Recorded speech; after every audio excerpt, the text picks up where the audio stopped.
उसमें है एक अशोक चौधरी। ये सर्वदलीय नेता है, ताकि कोई भी सरकार आए उनको नुकसान ना हो।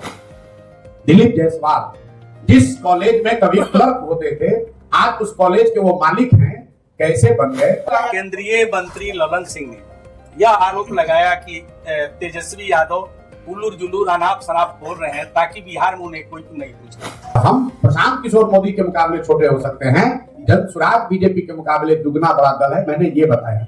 क्योंकि केंद्र में और राज्य में दोनों जगह मोदी जी की एनडीए की सरकार है। तो अगर मोदी जी ने पैसा भेजा तो पैसा गया कहाँ? भाई बात तो दो ही हो सकती है, या तो मोदी जी ने 2015 के बाद 1,25,000 करोड़ पैसा भेजा नहीं, या फिर वो पैसा भेजा और बिहार की एनडीए की सरकार ने, भाजपा जदयू की सरकार ने उस पैसे को लूट लिया। क्योंकि जमीन पर आपको हमको तो कहीं 1,25,000 करोड़ का पैकेज का काम दिख नहीं रहा। तो बड़ी बात यह है कि मोदी जी उसका जवाब दें। बड़ी बात यह है कि मोदी जी इस बात का जवाब दें कि कल जब वो मंच पर बैठेंगे तो दिलीप जायसवाल उनके बगल में बैठेंगे कि नहीं बैठेंगे, जिन पर ये आरोप है कि एक सिख माइनॉरिटी कॉलेज को, मेडिकल कॉलेज को गलत तरीके से इन्होंने कब्जा किया हुआ है।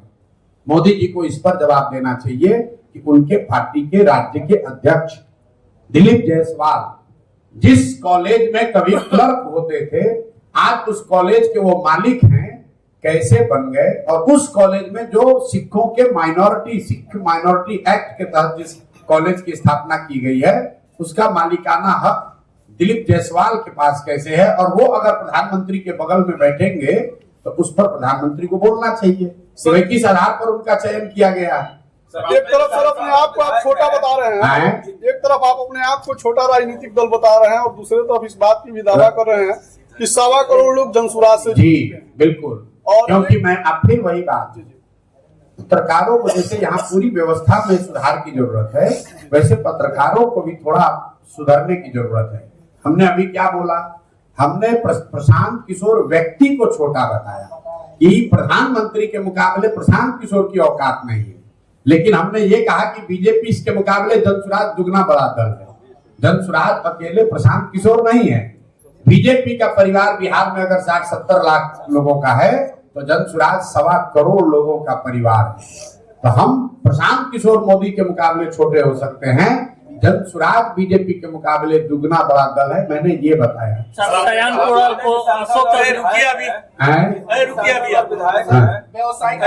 केंद्रीय मंत्री ललन सिंह ने यह आरोप लगाया कि तेजस्वी यादव उल्लूर जुल्लूर अनाप शनाप बोल रहे हैं ताकि बिहार में उन्हें कोई नहीं पूछता है।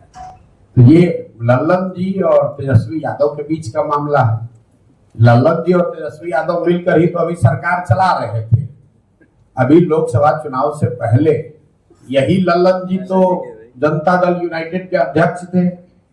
ये और इनके नेता नीतीश कुमार तेजस्वी यादव को बिहार का भविष्य बता रहे थे, और अभी उनको लग रहा है कि वो उल्लूल जुल्लूल बतिया रहे हैं। उसी तरह तेजस्वी यादव को नीतीश कुमार में विकास पुरुष दिख रहा था, अब बता रहे हैं कि नीतीश कुमार की वजह से ही बिहार में बड़ा खराबी है। आप जरा सुनिए, ये तेजस्वी यादव कह रहा है कि डीके बॉस कौन है, डीके टैक्स लग रहा है बिहार में। कोई पूछने वाला नहीं है कि भाई जब आप उप मुख्यमंत्री थे, जब आप ही की सरकार थी, आपकी और नीतीश कुमार की, अभी से 1.5 साल पहले, उस समय ये डीके बॉस कहाँ थे?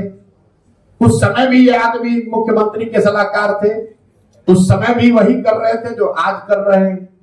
तो उस समय तो आपको मजा आ रहा था, क्योंकि डीके बॉस के साथ साथ आप भी मलाई खा रहे थे। अब आपको खाने को नहीं मिल रहा है तो आप बाप बाप चिल्ला रहे हैं। सर, आप बिहार में की प्रत्याशियों की जो सूची होगी वो हमारे पार्टी के तरफ से पूंजीपतियों की नहीं होगी, जात धर्म देखकर नहीं होगी। क्या ये प्रक्रिया अभी वही होगी? बिल्कुल कायम है। आप बता दीजिए कि कहाँ पर जनसुराज का कौन प्रत्याशी घोषित किया गया है जो यहाँ का बहुत बड़ा पूंजीपति है, या जिसके बारे में चर्चा हो कि भाई ये प्रशांत किशोर को जनसुराज को 5 करोड़ रुपया देकर टिकट लाए। कम से अरे चलिए, आप उम्मीद कर रहे हैं तो आपका धन्यवाद है कि कम से कम आपको इतनी उम्मीद तो जनसुराज से है कि जनसुराज टिकट नहीं बेचेगा। बिहार में लोगों को और कुछ समझ हो न हो, इतना विश्वास तो लोगों को जरूर है कि बिहार में किसी माई के लाल में इतना दम नहीं है कि प्रशांत किशोर का ईमान खरीद ले पैसे के बल पर। इतना बात तो सब लोग जानते हैं।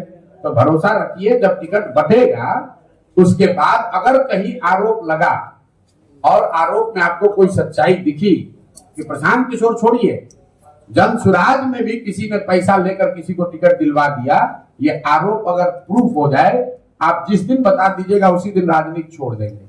किसी का, फिर से रिपीट कर दे रहा हूं, बिहार में न किसी के पास इतना पैसा है न उसमें दम है कि आकर हमारे ईमान को खरीद सके। सर, जितने भी सांसद और विधायक होते हैं, जितने भी सांसद और विधायक हैं वो विकास की बात करते हैं जी। तो सर, क्या आप अगर सीएम बनेंगे तो जितने भी, किसने कहा कि हम बनेंगे सीएम? नहीं, हमें फ्यूचर ये अगर मगर क्या होता है? सर, अगर मगर क्या होता है? अगर जनसुराज की सरकार बनेगी ठीक है, तो बिहार में विकास की बात होगी, ठीक है, शिक्षा रोजगार की बात होगी, और आप देखेंगे कि भ्रष्टाचार को कितनी कड़ाई से तो सर जितने यहाँ रोका जाता है। जितने भी सांसद विधायक का पेंशन और जो लाभ लेते हैं हारने के बाद, सो नियम जो खत्म कर देंगे आप? नहीं हटाएंगे, हम गलत बात नहीं बोलते। बिहार सरकार और बिहार में लोगों की स्थिति इसलिए नहीं खराब है कि जनप्रतिनिधि को पेंशन मिल रहा है। बिहार सरकार का बजट है 3.25 लाख करोड़, और अगर सारे जनप्रतिनिधियों का पेंशन जोड़ दीजिएगा तो 500 करोड़ भी नहीं होगा।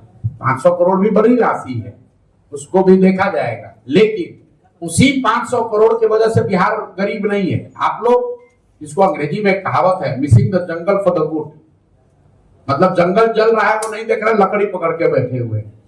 ये दूसरे नेताओं की तरह हम ये बयानबाजी नहीं करते हैं कि हम आएंगे तो सबका पेंशन रोक देंगे। हम तो ये चाहते हैं कि जनप्रतिनिधियों का पेंशन और बढ़े, लोग इतनी तरक्की हो कि बिहार में लोगों की आमदनी बढ़े, लोगों को रोजगार बढ़े और जनप्रतिनिधियों का भी मानदेय बढ़े। गोवा में, ध्यान से सुनिए, गोवा में प्रति व्यक्ति आय है 2 लाख रुपए, वहां पर एमएलए को सबसे ज्यादा मानदेय मिलता है देश में। बिहार में प्रति व्यक्ति आय है देश में सबसे कम, और यहाँ सबसे कम लोगों को मिलता है मानदेय। यहाँ के वार्ड सदस्य को, यहाँ के मुखिया को, यहाँ के सरपंच को, यहाँ के प्रमुख को जनसुराज की व्यवस्था बनेगी तो उसको 2 गुना, 3 गुना, 4 गुना ज्यादा पैसा मिलेगा, क्योंकि हम लोग सत्ता और संसाधन के विकेंद्रीकरण के पक्ष में हैं। सिर्फ 4 अफसर बैठ के दिल्ली पटना में सब मलाई मारेगा तो यही दुर्दशा होगी जो आज बिहार की दुर्दशा हो रही है। पिछले कई दिनों से बदलाव यात्रा पे निकले हुए हैं। पिछले कई दिनों से बदलाव यात्रा पे निकले हुए हैं। अरे एक ही आदमी कहे वो सवाल कीजिएगा, आयोग का बैठक होता है, भाई ये क्या कर रहे हो? व्यवसायिक आयोग का गठन आप क्या कितना आयोग बिहार में बना कि सरकार खुद भूल गई है कि कितना आयोग हम बनाए हैं और आयोग का काम क्या है। वैस आयोग अपना छोड़ो यार, वैस आयोग का गठन कब से पत्रकारिता कर रहे हो? कम से कम 25 को आयोग में हम लोग खुद देखे कौन बनता है। आयोग किस लिए बनाया गया है? ये राजनीतिक एडजस्टमेंट के लिए किसी को आयोग का बना दिया। एक लाल बत्ती तो पहले मिलता था तो भी नहीं मिल रहा है, एगो एम्बेसडर कार मिल गया, एगो हवलदार सुरक्षा में मिल गया, लोग का जीवन इसी में चला गया और इसी में आप लोग भी लगे हुए हैं। कोई आयोग बना दो, उससे क्या हो जाएगा? आयोग बनाने से व्यवसायीकरण हो जाएगा, इंडस्ट्री लग जाएगी, शुगर मिल चालू हो जाएगा। ऐसा 1000 आयोग चल रहा है। सर, जनसुराज के द्वारा जो उम्मीदवारों का दावेदारी फॉर्म भरा जा रहा है, तो रिजर्व कैटेगरी की जो भी सीटें हैं वहाँ पे जो रिजर्व कैटेगरी के कैंडिडेट उनसे भी उतना ही शुल्क लिया जा रहा है जहाँ पे अनरिजर्व। बिल्कुल लिया जाएगा, क्योंकि हम लोग रिजर्व अनरिजर्व नहीं मानते। जनसुराज में जो सीट आरक्षित नहीं है, बात को ध्यान से सुन लो, जिन सीटों पर एससी का रिजर्वेशन नहीं है वहां पर भी कोई काबिल व्यक्ति जो अनुसूचित जाति जनजाति समाज का है वो भी आवेदन दे सकता है, वो भी चुनाव लड़ सकता है। हम लोग ये नहीं मानते हैं कि अनुसूचित जाति जनजाति समाज के लोग इतने कमजोर हैं या इतने गरीब हैं या उसमें कोई काबिल व्यक्ति नहीं है। हर व्यक्ति जो पैदा हुआ है, जो काबिल है, वो किसी न किसी जाति का है और हर जाति में काबिल लोग हैं। ये आपकी सोच है, सामंतवादी सोच है, जो ये कहता है कि भाई अनुसूचित जनजाति है, अनुसूचित जाति है, इसको हाथ पकड़ के ही चलाना पड़ेगा। हम लोग ऐसा नहीं सोचते हैं। जनसुराज में कोई दलित प्रकोष्ठ नहीं है, अति पिछड़ा प्रकोष्ठ नहीं है, मुसलमानों का अलग से प्रकोष्ठ नहीं है। अगर मुसलमान कोई काबिल है तो मेन विंग का अध्यक्ष है, अगर कोई दलित साथी काबिल है तो मेन विंग का अध्यक्ष है, अति पिछड़ा अगर कोई काबिल है तो मेन विंग का अध्यक्ष है। वो अलग से प्रकोष्ठ का अध्यक्ष नहीं है। जब किसी प्रकोष्ठ का अध्यक्ष, दलित प्रकोष्ठ का अध्यक्ष दलित बनता है, तो आप ये कह रहे हैं कि कोई दलित समाज का आदमी पार्टी का हेड नहीं हो सकता है, वो खाली दलितों का हेड हो सकता है। ये मानसिकता सामंतवादी है, सामाजिक न्याय के बेसिक टेनेट्स के खिलाफ है। इसलिए धनसुराज में ऐसी कोई बात नहीं है।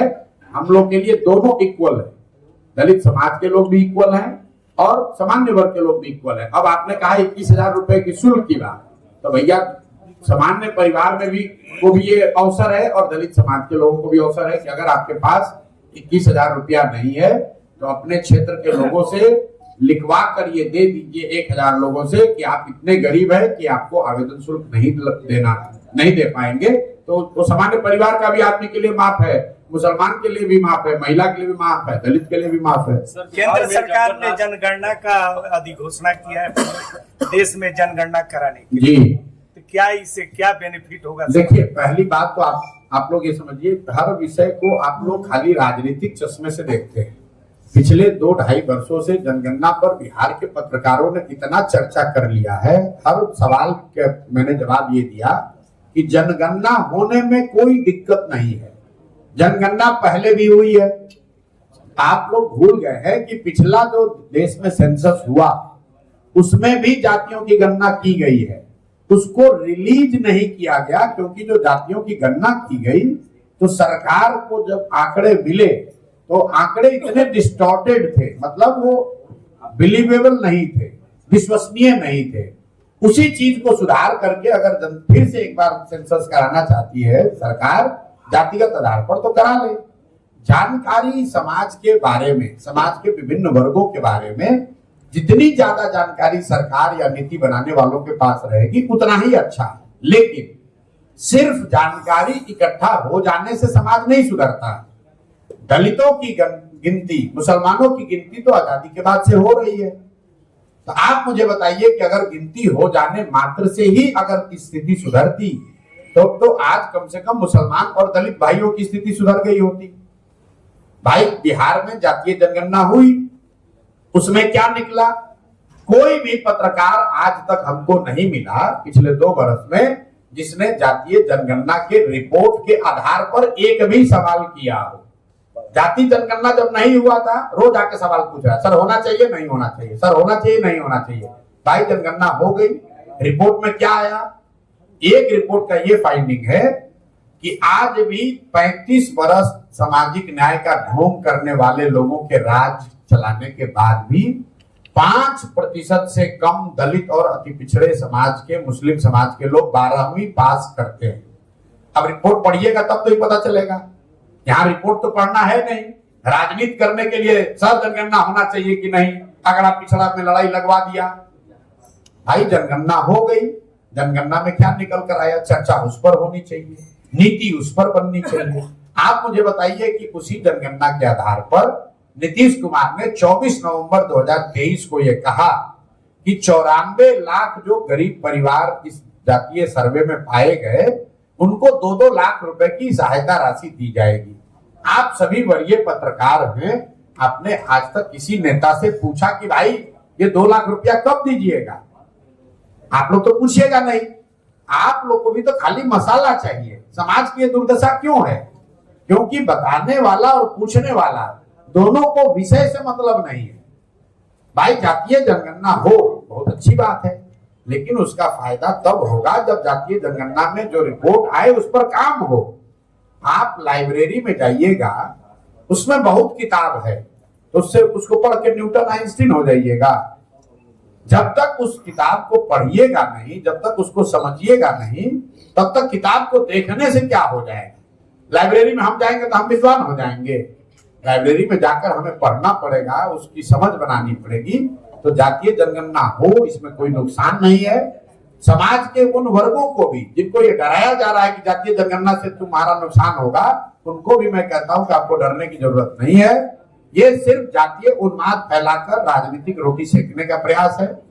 आप जनगणना होने दीजिए। समाज का जो वर्ग पीछे छूट गया है उसको आगे बढ़ाने का हर संभव प्रयास होना चाहिए और उस प्रयास में सब लोग शामिल होने चाहिए। आपके घर में आपका कोई भाई अगर पीछे छूट गया तो आपकी जिम्मेवारी है गांव देहात में कोई परिवार में एक आदमी बड़ा हो जाता है पढ़ लिख कर, तो अपने दूसरे भाइयों की चिंता करता है।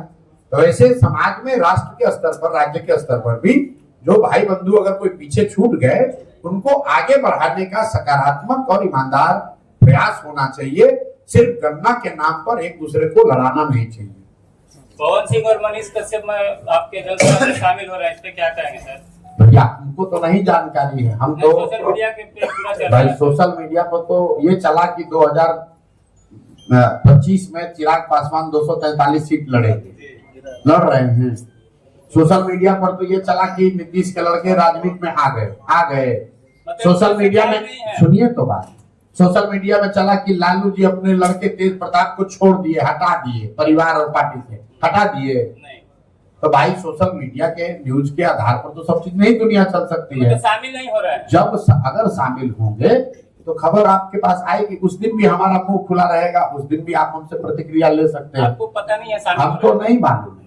अगर आपको जानकारी है तो हमको बड़ी खुशी है कि आपको हमारे दल के बारे में हमसे पहले जानकारी है। सर मनीष कश्यप और महात्मा गांधी को गाली देते हैं, पीछे महात्मा गांधी की तस्वीर लगाए सर। हम लोगों ने सुनी है राजनीति में, लेकिन आरएसएस कोटे की अब चर्चा हो रही है। सर क्या कोई आरएसएस कोटा भी होता है? मेरे भाई, मैंने बताया 2 दिन पहले पत्रकारों को कि हम लोग ये सुनते हैं कि नेता दल बदलता है, एक दल से दूसरे दल जाता है, लेकिन कुछ नेताओं ने उसके आगे का गुणागणित लगा लिया है।